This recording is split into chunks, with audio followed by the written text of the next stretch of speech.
how to do payroll in Xero Australia. Hey guys, in this video, I am going to show you how you can do payroll in Xero Australia. So make sure to watch this video till the end and let's get started.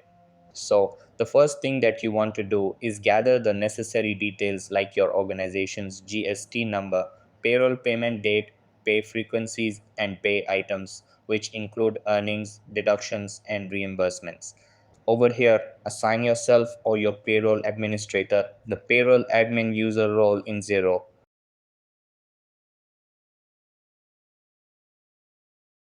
After that, go to the payroll organization settings and select the bank account from which you'll make payroll payments. Then check the default payroll accounts Xero provides. These include the pay liability account, wages expense account, and wages payable account. Over here, Xero will automatically sync your accounts every time you post a pay run. Next, enter your organization's IRD number.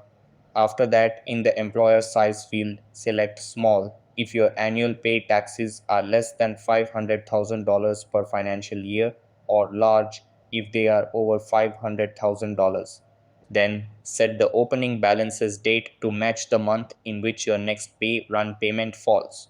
For example, if your next payment date is the 24th of November, select the 1st of November.